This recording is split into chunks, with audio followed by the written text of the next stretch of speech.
नमस्कार, मैं सुनील कुमार हिमाचली। और कितना इंतजार करना पड़ेगा कांग्रेस को? नज़र कई नेताओं की इस वक्त सोनिया गांधी, राहुल गांधी और प्रियंका गांधी पर टिकी हुई है।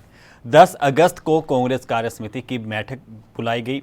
उम्मीद थी कि कोई सकारात्मक नतीजा निकलेगा, क्योंकि 11 अगस्त को सोनिया गांधी को 1 साल पूरा होने वाला था कांग्रेस अध्यक्ष पद पर।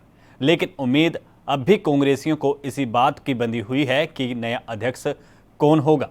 देखना दिलचस्प होगा कि अगला कांग्रेस अध्यक्ष कोई अनुभवी नेता बनेगा या कोई युवा चेहरा।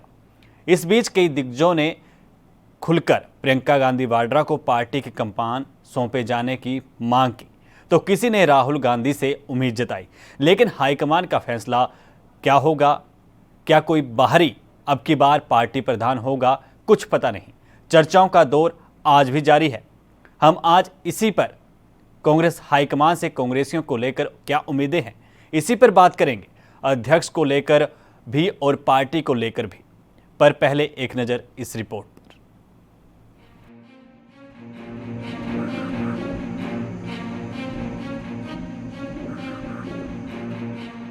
कई दिनों से कांग्रेस में नए अध्यक्ष को लेकर क्यास लगाए जा रहे थे। पार्टी के भीतर भी इस बात पर चर्चा हो रही थी कि नया अध्यक्ष कौन होगा। हाल ही में जब कांग्रेस अध्यक्ष सोनिया गांधी ने लोकसभा और राज्यसभा के सांसदों के साथ वीडियो कॉन्फ्रेंसिंग के जरिए बैठक की, तो उसमें भी कई नेताओं ने ये बात कही कि पार्टी को पूर्णकालिक अध्यक्ष की आवश्यकता है। ऐसे में एक बार फिर राहुल गांधी पार्टी की कमान देने की बात छिड़ गई। 11 अगस्त को सोनिया गांधी को अंतरिम अध्यक्ष बने हुए साल पूरा हो गया। फिलहाल सोनिया गांधी ही पार्टी की अध्यक्ष के तौर पर अभी गतिविधियों को देख रही हैं। इसकी एक बड़ी वजह यह भी है कि राहुल गांधी पहले ही साफ कर चुके हैं कि वे कांग्रेस पार्टी के अध्यक्ष नहीं बनना चाहते। ऐसे में अब कांग्रेस के सामने कोई भी विकल्प नहीं बच रहा।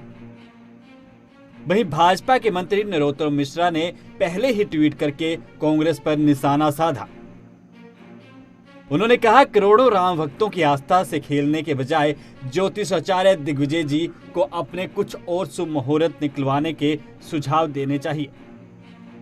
अगला कौन नेता हताश होकर कांग्रेस छोड़ेगा? पार्टी का अगला अध्यक्ष कौन होगा? वो खुद किस मुहूर्त में पार्टी छोड़ेंगे? कांग्रेस के अध्यक्ष पद को लेकर सियासी बयानबाजी जारी है। विपक्षी पार्टियां कोई भी मौका नहीं छोड़ना चाहती। हालांकि जब राहुल गांधी ने 2019 के लोकसभा चुनाव में हार की जिम्मेवारी लेते हुए कांग्रेस अध्यक्ष पद से इस्तीफा दिया था, तब राहुल गांधी ने कहा था कि गांधी परिवार में कोई भी व्यक्ति कांग्रेस का अध्यक्ष नहीं बनेगा। कांग्रेस वर्किंग कमेटी ये भी तय करे कि किसे अध्यक्ष पद की जिम्मेदारी दी जाए। इसके बाद 11 अगस्त 2019 को कांग्रेस वर्किंग कमेटी की बैठक बुलाई गई और सबसे लिखित में राय मांगी गई, तो उसमें गांधी परिवार से बाहर किसी भी व्यक्ति पर सहमति नहीं बनी थी और सोनिया गांधी एक बार फिर पार्टी की कमान सौंपी गई। अब एक बार फिर सोनिया गांधी ही कांग्रेस अध्यक्ष रहने वाली हैं। कांग्रेस इसकी जानकारी इलेक्शन कमीशन को भी जल्द भेजने वाली है, ऐसे क्यास लगाए जा रहे हैं। फिलहाल असमंजस बरकरार है कि कांग्रेस का अध्यक्ष कौन होगा। News desk report, ANB news.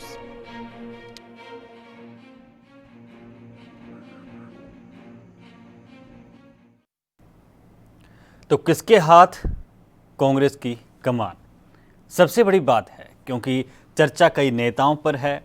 कई युवा चेहरे भी इस लड़ी में जुड़े हुए हैं कि किसी और को कमान मिल सकती है। लेकिन सबकी बातें, सबकी निगाहें आकर फिर राहुल गांधी, सोनिया गांधी और प्रियंका गांधी पर आकर टिक जाती हैं। उसकी एक वजह यह भी है कि राहुल गांधी लोकसभा चुनाव के दौरान जब सीटें कम आई थी, तो उस दौरान राहुल गांधी ने ऐलान कर दिया था 2019 में कि अब वो कांग्रेस की अध्यक्ष पद की कोई भी जिम्मेवारी नहीं लेंगे। वायनाड से सांसद हैं और पूर्व अध्यक्ष के तौर पर वो अब टीका टिप्पणी वर्तमान सरकार पर करते रहते हैं। प्रियंका गांधी इस वक्त यूपी चुनावों को सक्रिय हैं, वहाँ पर जो है आगे की तैयारी कर रही हैं। 2022 और 2024 की तैयारी में उलझी हुई हैं, ताकि पार्टी की कमर मजबूत हो सके, पार्टी में जो दल बदली का तरीका चला हुआ है, जो चीज़ें चल रही हैं, उन पर कहीं ना कहीं हर तरीके से जो है वो लगाम लगाई जाए। हमारे साथ कई राज्यों से कांग्रेस के वरिष्ठ नेता जुड़ेंगे इसी मसले पर बात करने के लिए। जम्मू कश्मीर से शुरुआत करते हैं। जम्मू से हमारे साथ रविंदर शर्मा फोन लाइन पर मौजूद हैं। रविंदर जी, बहुत बहुत स्वागत है एनबी न्यूज़ पर। धन्यवाद जी। रविंदर जी, कौन होगा अगला अध्यक्ष? क्या राहुल गांधी, प्रियंका गांधी, सोनिया गांधी, तीनों पर, या कोई बाहरी उम्मीदवार? देखिए, बात यह है कि ये सवाल का जवाब देने में मैं सक्षम नहीं हूँ जी, क्योंकि ये तो पार्टी तय करती है कि अध्यक्ष कौन होगा। जी, अभी तक तो मैडम सोनिया गांधी हैं जी, और उसके बाद जो पार्टी तय करेगी, जिसको भी अध्यक्ष बनाएंगे, पूरी कांग्रेस पार्टी उनको मानेगी जी, और जो भी फैसला हो जाएगा उसके लिए पार्टी वो एकजुट है। रविंदर शर्मा जी, आपसे देखिए यह है कि गांधी परिवार का, मैं ये कहूँ जी, कि गांधी परिवार का कांग्रेस पार्टी और कांग्रेसकर्ताओं के, कार्यकर्ताओं के दिल में एक अलग सम्मान है। जी, तो उस परिवार के प्रधानमंत्री शहीद हैं जी, और हमारे बड़े नेता उस परिवार के, उनकी कुर्बानियां हैं। पंडित जवाहरलाल नेहरू 10 साल इस देश के लिए जेलों में रहे। जी, अपने मां मैशो अशरफ उन्होंने छोड़ दिया जी, और इतने दुनिया के महान आदमी आज भारतीय जनता पार्टी के, आरएसएस जो विरोधी जो कहते रहे, जी, हमारे लिए वो परिवार सबसे सम्मानित है कांग्रेस पार्टी के अंदर, जी, कांग्रेस कार्यकर्ताओं के लिए। जी, और जम्मू कश्मीर के साथ गांधी नेहरू परिवार का एक बहुत बड़ा रिश्ता है। जी, क्यों कि पंडित जवाहरलाल नेहरू, महात्मा गांधी को कश्मीर में किरण दिखी थी जब पूरा देश जल रहा था, हिंदू मुस्लिम विवाद में कत्लेआम चल रहा था। जी, जम्मू कश्मीर में और कश्मीर वादी में, खास करके कश्मीर वादी में एक परिंदा भी नहीं मरा, कोई कम्युनल वायलेंस नहीं हुई। जी, इसलिए आज चाहे हालात अलग हो गए, लेकिन सेकुलरिज्म का, भाईचारे का एक मिसाल कश्मीर वादी रही। जम्मू में फिर भी कत्लेआम हुआ, जम्मू सूबे में हिंदू मुस्लिम, लेकिन यह कि इसलिए गांधी जी ने कहा था और पंडित जवाहरलाल नेहरू जम्मू कश्मीर से थे, एक रिश्ता है। अब आगे जो पार्टी तय करेगी उसको हम सम्मान से मानेंगे। जी, लेकिन रविंदर जी, आपने तो जिला अध्यक्ष पे भी लोगों को देखा, राज्य स्तर पर भी अध्यक्षों को देखा। हाईकमान में अब जो अध्यक्ष आएगा कांग्रेस का, या सोनिया गांधी रहेंगी, तो अब जिस तरीके से 2022-2024 की कांग्रेस बात करती है कि हम उन चुनावों की तैयारियां करेंगे, तो अब जो भी अध्यक्ष होगा, युवाओं को, खासकर युवा वर्ग को लेकर, कांग्रेस के जैसे राहुल गांधी हैं, युवाओं को साथ लेने की बात करते हैं, तो कुछ चीजें होंगी जो उनसे इस बार उम्मीद की जाएगी।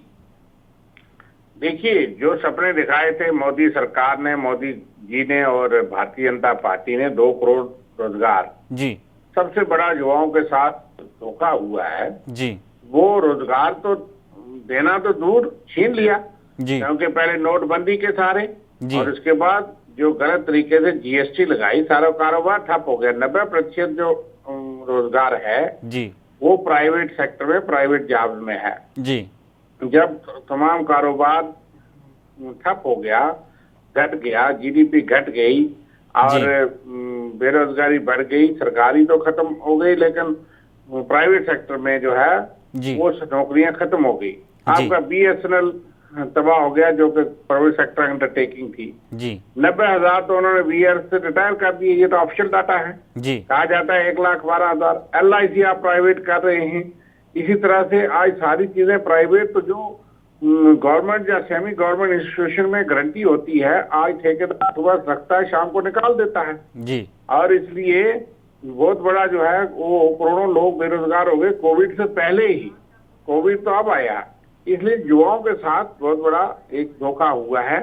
आर्थिक मंदी है देश के अंदर, उसके लिए डिक्टेटर तरीके से जो नोटबंदी की और इसका जीएसटी जिस तरीके से लगाई जी, और इस तरह से महंगाई है। 18 लाख करोड़ रुपया मोदी सरकार ने पेट्रोल और डीजल 6 साल से कमाया, जबकि पेट्रोल और डीजल, कच्चा तेल सबसे जो है सस्ता देश दुनिया में इस वक्त मिल रहा था जी।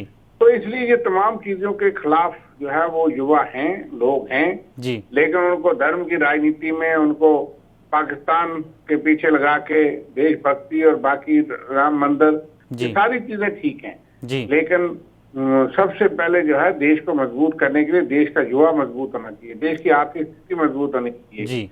लेकिन ये तो घुमा फिरा करके लोगों को एंगेज रखते हैं, कहीं वायलेंस और दंगों उन चीजों में आप ऐसी कंट्रोवर्शियल चीजें लाएंगे और उनको कहेंगे। लेकिन रविंदर जी, जिस तरीके से बातें निकलकर अक्सर सामने आती रहती हैं कि युवा कार्यकर्ता जो हैं कांग्रेस के, वो कहीं ना कहीं नाराज रहते हैं, तो उनको किस तरीके से मनाने की पहल अब की बार जो भी अध्यक्ष होगा राष्ट्रीय स्तर पर, क्योंकि कुछ एक राज्यों में जो है वो राज्य अध्यक्ष भी अब बदले जाएंगे, जो इकाइयां हैं उनको भी भंग कर दिया गया है, तो ऐसे में युवाओं को कैसे पकड़ में लाएगी, कैसे उन पर कमांड बनाएगी जो कांग्रेस है, जो कांग्रेस के युवा कार्यकर्ता हैं? देखिए, बात यह है कि लोगों को नरेंद्र मोदी जी से जी। और खास करके भारतीय जनता पार्टी के जी। से बहुत उम्मीदें थी 2014 में भी, और 2019 में पुलवामा का बहुत बड़ा कांड हो गया। जी। देश का गुस्सा फूटा। जी। इन्होंने एक सर्जिकल स्ट्राइक जो है वो करके और एक देश का मन और भाव बना लिया। अगर ये चीजें ना हुई होती तो हमारा अंदाजा था कि करीब करीब बराबर की स्थिति में होगी और भारतीय जनता पार्टी सरकार बनाने की स्थिति में नहीं होगी कोलिशन के बगैर। जी। लेकिन उससे सारा मन बदल गया लोगों का, तो इसलिए वो जरूर हुआ। जी। अब जो है वो हम समझते हैं कि उससे काफी जो मेहनत करते हैं राहुल गांधी जी पिछले 15 साल से, आप देख रहे हैं कि ये नहीं आप कह सकते कि डट के डंके की चोट पे जो आदमी लड़ता है उसमें क्षमता है कि वो युवाओं को भी सारी पार्टी को चला सके। और मुझे लगता है कि आने वाले वक्त में राहुल गांधी, प्रियंका गांधी दोनों की एक साख है। देख लीजिए आप, एक संकट से फिर तो राजस्थान में उन्होंने नाराज खेमे को भी लगा लिया गले से। जी। तो कहीं कहीं महत्वाकांक्षी लोग हो जाते हैं, वो अलग बातें हैं। जब पार्टी थोड़ी सी कमजोर होती है जी तो कई चीजों में सत्ता चली जाती है, जो सत्ता के साथ जुड़े होते लोग हैं वो जाते हैं जी, लेकिन जो ईमानदार वर्कर, कार्यकर्ता, नेता होता है वो अपनी जगह रहता है जी। जी। और फिर माहौल बदलता है तो लोग वापस आते हैं, कोई दूसरी पार्टियों से छोड़ के आते हैं। आप देख लेना अगले 1-2 साल में किस तरह से कांग्रेस जो है उभर के आती है। जी जी। चलिए रविंदर जी, आपका बहुत बहुत धन्यवाद हमारे साथ जुड़ने के लिए, क्योंकि अब स्थिति जो है वो इसी बात पर अटकी हुई है कि कांग्रेस की आगे की कमान किसके हाथ होगी। युवा कार्यकर्ता जो हैं उनकी अलग उम्मीदें हैं, जो पहले से कार्यकर्ता मौजूद हैं, जो बूथ लेवल पर पार्टी के लिए प्रचार करते हैं, काम करते हैं, उनकी अपनी उम्मीदें हैं।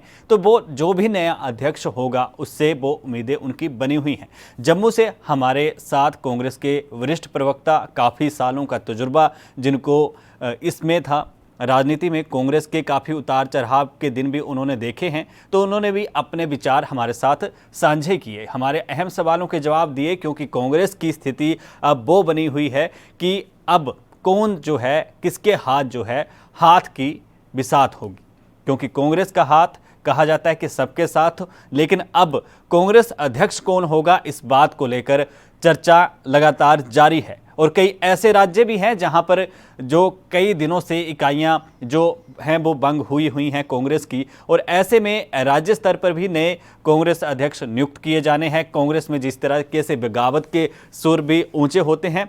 अब रुख करते हैं पंजाब का, जहां पंजाब से हमारे साथ वरिष्ठ प्रवक्ता कांग्रेस के हमारे साथ जुड़ चुके हैं वरुण मेहता। मेहता साहब, बहुत बहुत स्वागत है एनबी न्यूज पर। धन्यवाद आपका सुनील जी।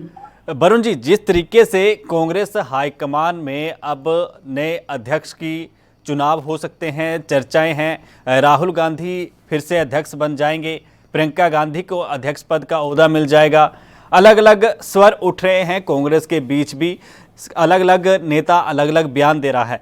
लेकिन युवाओं को क्या उम्मीद है, किससे उम्मीद लगाई जाए? जो भी हाईकमान में जो भी बैठेगा अध्यक्ष के ओहदे पर, युवा वर्करों को, युवा कार्यकर्ताओं को खुश कर पाएगा? देखिए सुनील जी, मैं एक बात कहना चाहता हूं कि आज देश की राजनीति में युवाओं की बहुत बड़ी भागीदारी है, और विशेषकर अगर हम देखें तो इस देश में युवाओं का नेतृत्व करने के लिए ऐसे कुशल युवा नेतृत्व की जरूरत है जो देश के युवाओं के हित की आवाज को बुलंद करे। और विशेषकर जहां पर कांग्रेस पार्टी का 135 वर्ष का इतिहास है, उसमें आप देखिए कांग्रेस ने ही देश को पहले युवा प्रधानमंत्री राजीव गांधी जी दिए। उसके बाद 2004 से लेकर 2014 तक जो कांग्रेस की सरकार थी, उसमें आप देखिए बेशक युवा जो थे जतिन प्रसाद थे, मनीष तिवारी थे और सचिन पायलट थे। ऐसे युवा कई प्रतिभाशाली युवा नेताओं को कांग्रेस ने आगे आने का अवसर प्रदान किया। और आज उसी प्रकार श्री राहुल गांधी जो देश के युवाओं का नेतृत्व करने में सक्षम है, वही कांग्रेस पार्टी को राष्ट्रीय स्तर पर, पहले भी उनके नेतृत्व में पार्टी चली है।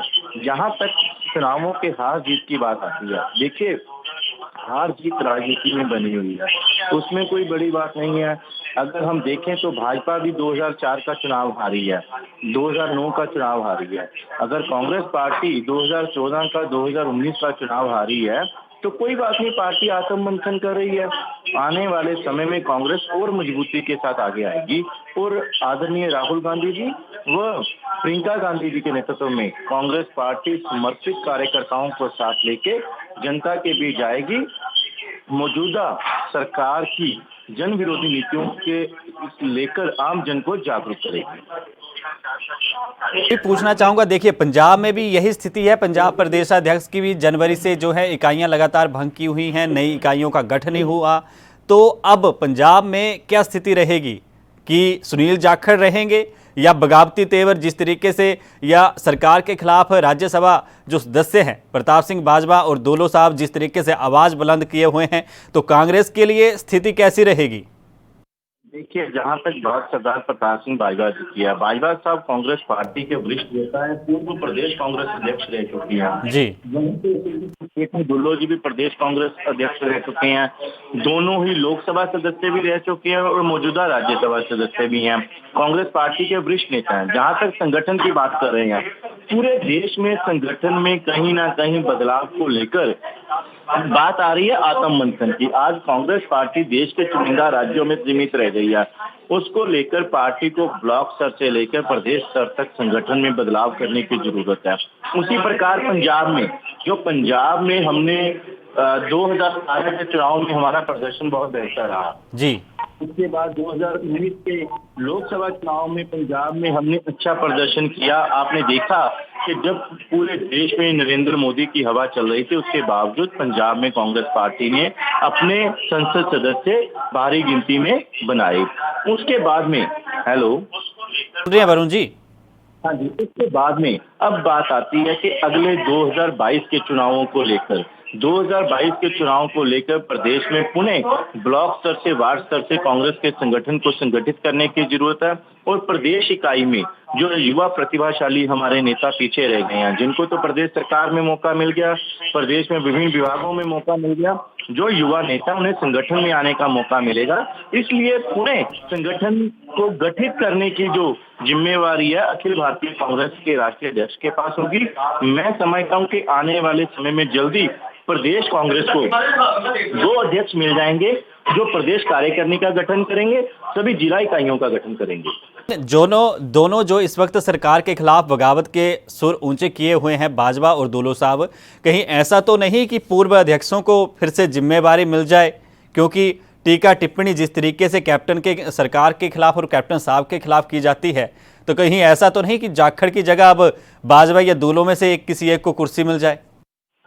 देखिए सुनील जी, होता क्या है, हर परिवार में अगर एक घर में 4 सदस्य हैं, उन 4 सदस्यों में कहीं ना कहीं वैचारिक मतभेद हो जाते हैं। जरूरी नहीं कि वो परिवार पुनः किसी को किसी से वैचारिक मतभेद ना हो। उसी प्रकार कांग्रेस पार्टी बहुत बड़ा संगठन है, उसमें हमारे पास दुल्लो साहब, बाजवा साहब बड़े वरिष्ठ नेता हैं, कांग्रेस के राज्यसभा सदस्य हैं। हो सकता है कि पार्टी संगठन में उनका या सरकार में माननीय मुख्यमंत्री जी से या अन्य नेताओं से कोई वैचारिक मतभेद हो, मतभेद को जाकर किया फिर पार्टी प्लेटफॉर्म पे बैठ के इसको निपटा लिया जाएगा। देखिए, जब मन में किसी बात को लेकर शंका या नाराजगी होती है उसको जाहिर करते हैं। हर इंसान में, हम जो सरकारी जीवन में हर इंसान जाहिर करता है, और ये पार्टी के पूर्व अध्यक्ष रह चुके हैं, दोनों वरिष्ठ नेता है, उन्होंने पार्टी हाईकमान के सामने बात की है। और आप विशेषकर ये देखिए कि वो कांग्रेस के खिलाफ नहीं है, कांग्रेस के ही नेता है। दोनों मौजूदा समय में कांग्रेस के संसद सदस्य हैं। जी। वाइरा साहब ने हमेशा ही लोक हितैषी मुद्दों पे बात की है और पार्टी की मजबूती से आज माननीय मुख्यमंत्री कैप्टन अमरिंदर सिंह जी के योग्य नेतृत्व में प्रदेश कांग्रेस चल रही है, प्रदेश की कांग्रेस की सरकार मजबूती से चल रही है। जी। और दुल्लो साहब वाइवा साहब जहाँ तक बात है, आने वाले समय में ये भी कोई बहुत बड़ा मुद्दा नहीं है, बैठ के मिलजुल के सुलझा लिया जाए।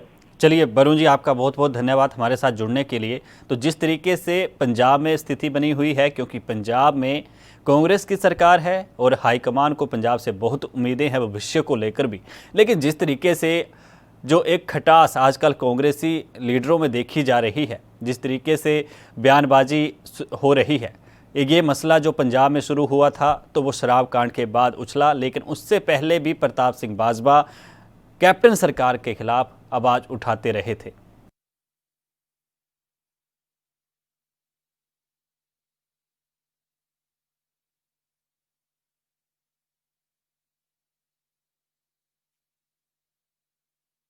राजस्थान में भी स्थिति बनी हुई थी, बगावती तेवर थे, लेकिन सचिन पायलट जो है वो अब वापसी का रुख कर गए। तो कहीं ना कहीं राहुल गांधी, सोनिया गांधी ने मनाया होगा, उनकी जो शर्तें होंगी उनको मानी होंगी, क्योंकि अक्सर ये कहा जाता है कि नए चेहरों को कांग्रेस जो है उसमें आगे नहीं आने दिया जाता, सिर्फ जो पुराने लीडर बैठे हैं वो अपनों को ही आगे लेकर आते हैं।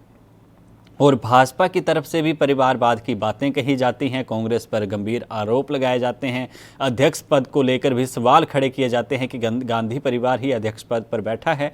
लेकिन जिस तरीके से अभी हमारे साथ रविंदर शर्मा जम्मू कश्मीर के जो नेता थे, उन्होंने कहा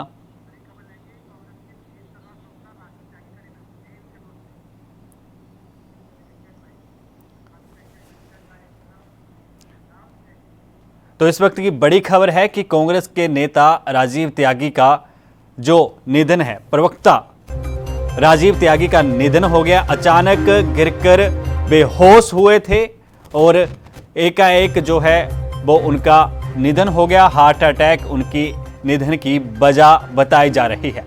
कांग्रेस के तेज तर्रार प्रवक्ता, बड़ी सूझबूझ से हर विषय पर अपनी बात कहने वाले राजीव त्यागी आज बेहोश हुए। हार्ट अटैक उनके निधन की वजह बताई जा रही है और उनका देहांत हो गया। कांग्रेस में अपनी मजबूत पकड़ बनाए हुए हाईकमान से भी अच्छा संबंध, हर बूथ लेवल के बड़े लेवल तक के कार्यकर्ता और नेता के साथ अच्छे संबंध।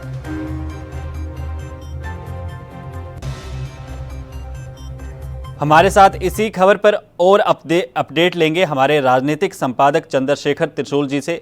त्रिशूल जी, अपडेट जानना चाहेंगे इस जो अभी खबर आ रही है इस वक्त की कि राजीव त्यागी, बहुत वरिष्ठ प्रवक्ता, कांग्रेस के तेज तर्रार प्रवक्ता, उनका निधन हो गया।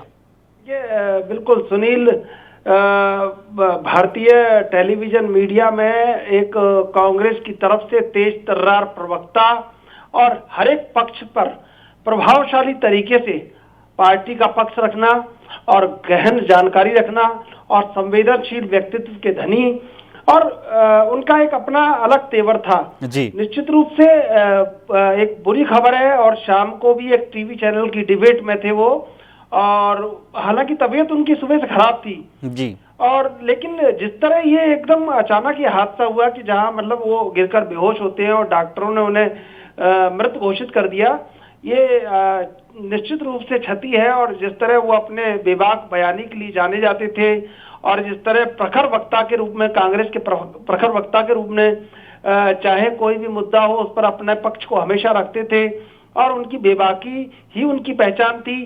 और निश्चित रूप से आज कांग्रेस ने एक ऐसा वक्ता खो दिया है जो उनके लिए सही ढंग से उनकी बात रखता था, उनके पक्ष को रखता था जी। अपने पक्ष के, अपनी पार्टी के प्रति अपना पक्ष रखने वाले आज एक नेता को कांग्रेस ने खो दिया। बहुत बड़ा झटका ये कांग्रेस के लिए। तो जिस तरीके से कांग्रेस की स्थिति पहले ही डगमगाई हुई है, ऐसे में एक पार्टी का प्रवक्ता, निश्चित रूप से सुनील, बहुत बड़ी बात होती है कि जब आपके पास बहुत सारे व्यक्ति ऐसे होते हैं जो एक असेट के रूप में काम करते हैं, जो एक संसाधन के रूप में काम करते हैं।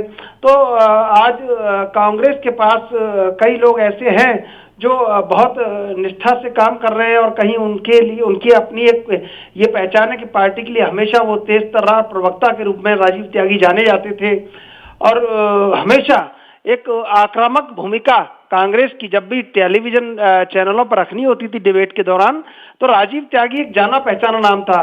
जिस तरह पवन खेड़ा भूमिका को रखते हैं, पार्टी की भूमिका को, राजीव त्यागी जाना पहचाना नाम था और बहुत ही शालीनता से, विनम्रता से अपनी बात को रखने का हुनर, एक एक बात को सलीके से कहना, वो अदब, भाषा की तहजीब, सारी चीजें राजीव त्यागी के अंदर थी।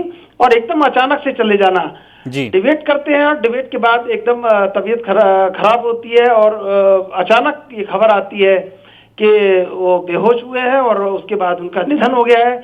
बहुत दुखद खबर टेलीविजन मीडिया के लिए भी और स्वयं कांग्रेस के लिए भी कि उन्होंने अपना एक अच्छा वक्ता आज खो दिया है राजीव त्यागी के रूप में। जी चंद्रशेखर जी, बहुत बहुत धन्यवाद हमारे साथ इस जो अभी की बहुत बड़ी खबर, भारतीय मीडिया में अपनी पहचान बनाए हुए कांग्रेस के तेज तर्रार प्रवक्ता राजीव त्यागी का आज निधन हो गया है हार्ट अटैक की वजह से। और जिस तरीके से ये खबर अब सामने आई तो कांग्रेस के परिवार का एक सदस्य जिसकी कमी कोई नहीं पूरी सकता, हर विषय पर, हर पहलू पर बड़ी गंभीरता और गहराई से बात रखने वाले तेज तर्रार प्रवक्ता राजीव त्यागी, जिनका आज निधन हुआ। तो कांग्रेस की स्थिति देश में क्या कुछ है और जिस तरीके से कांग्रेस के एक बड़े प्रवक्ता को आज कांग्रेस ने खो दिया, हार्ट अटैक की वजह से उनका निधन हो गया। ऐसी ही तमाम अपडेट खबरों के लिए जुड़े रहें एएनबी न्यूज़ के साथ। मुझे यानी सुनील हिमाचली को दीजिए इजाज़त। धन्यवाद।